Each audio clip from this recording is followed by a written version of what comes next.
Provinces are changing how they select nominees for Canadian permanent residency. In recent times, Canadian provinces and territories have been restructuring their immigration nomination processes to better manage the increasing demand for permanent residents. This video has been the transition from traditional direct application streams to expression of interest systems. If you are interested in this topic, please pay attention and watch the video through to the end to get all the information. Please hit like and subscribe, and don't forget to push the notification bell for an upcoming video. Over the past few months, several provinces have transitioned to new systems for selecting nominees for permanent residence. Before these changes, many provincial nominee programs had streams, typically requiring job offers, for which eligible foreign nationals could apply directly to the PNP, and if successful, would receive a provincial nomination. As of the time of writing, most PNPs no longer have streams to which you can apply directly for nomination. Instead, you must create a profile in the PNP's expression of interest system, and then be invited by the province through a draw. After having been invited, you can then respond to the province with a complete application to be considered for provincial nomination.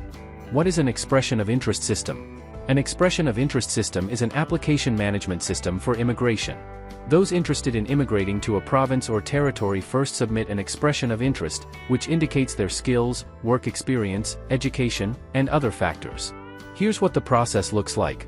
Applicants first submit an expression of interest to the province or territory.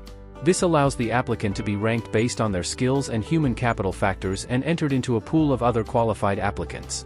The province or territory might have draws, or invitation rounds. The top candidates get invited to apply for provincial nomination, and candidates are usually given a fixed amount of time to submit a complete application with documents proving their qualifications. Provinces may sometimes hold draws with additional specific criteria, above and beyond a stream's requirements. For example, Manitoba may hold a draw inviting only candidates who have indicated that they've completed post-secondary education in the province. Which provinces have recently adopted EOI systems? Most recently, Yukon announced that foreign nationals can no longer apply directly to the Yukon nominee program. Instead, their employers must now submit an expression of interest for them to be considered under the YNP. Yukon is the first territory to join a growing list of PNPs that have recently adopted the EOI model. New Brunswick moved to an EOI model for two of its enhanced pathways under the New Brunswick Provincial Nominee Program in March 2025. Newfoundland and Labrador announced that it would be adopting an EOI system for both its PNP and for its portion of the Atlantic Immigration Program in February 2025. And in September 2024, Alberta launched an EOI system for some of its Alberta Advantage Immigration Program pathways. Provinces and territories that have adopted EOI systems so far. These provinces and territories use an EOI system for at least one of their immigration streams. Alberta, British Columbia, Manitoba, New Brunswick, Newfoundland and Labrador, Ontario, Prince Edward Island, Quebec, Saskatchewan, Yukon. Provinces and territories that have not adopted EOI systems. These provinces and territories have not operated an EOI system for immigration. The Northwest Territories, Nova Scotia. How to increase your chances of success with an EOI system. Under an EOI system, every eligible candidate competes with other candidates for a limited number of invitations. There are several things you can do to increase your chances of success when pursuing PR through an EOI system. Make the most of your language skills and academic qualifications, review the qualifications required for the PNP stream and identify opportunities to enhance your profile. One effective strategy is taking language tests, or retaking them, to secure the highest possible scores. Additionally, consider obtaining an educational credential assessment for any foreign degrees or qualifications you hold. Get a job offer in the province. If applicable, some streams require a job offer for a candidate to be eligible for that stream. Those that don't require a job offer may still assign more points to candidates with job offers. Target the least competitive stream. Most provinces have multiple streams for immigration. Be sure to research all the streams you may qualify for. Calculate your score and compare it to recent draw results. This can help you be strategic about which stream you submit your EOI for. Apply to multiple EOI streams. If applicable/possible, some PNP EOI systems will only allow you to submit your profile for consideration under a single stream for that PNP. Prepare your documents in advance. Procuring some documents, such as police certificates, ECAs, can be time-consuming.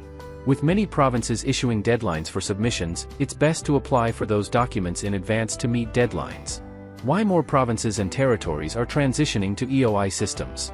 In recent years, many provinces and territories in Canada have experienced record-high immigration levels. According to Statistics Canada, in 2022-23, every region across the country saw the largest population gains from international migration since at least 1971. While demand for immigration to Canada has been increasing, provinces and territories face constraints. That is because provinces and territories are allotted a fixed number of nominations they can issue per year through the PNP. This allocation quota is determined by the federal government. In the latest immigration levels plan, the federal government cut targets for PNPs by 50% in 2025. As a result, most provinces and territories are grappling with significantly reduced allocations. Some, like Newfoundland and Labrador, even negotiated an increase in allocations by committing to an increased intake of humanitarian immigrants. To better manage demand and align immigration with regional labor market needs, many provinces and territories are turning to expression of interest systems. Unlike traditional first-come, first-served models, EOI systems allow provinces to create a pool of qualified applicants they can draw from when needed, choose applicants according to labor market needs, streamline processing by focusing on applicants with in-demand skills, and provide eligible candidates the opportunity to be considered throughout the year. Without an EOI system, many PNPs would operate under a first-come, first-served model, where they would accept applications until hitting their cap for the year, and then close to new applications until reopening the following year. As immigration remains key to Canada's growth, the shift to EOI systems helps provinces manage demand more efficiently. This video ensures they can select candidates who best meet local labor market needs while keeping the process fair and streamlined.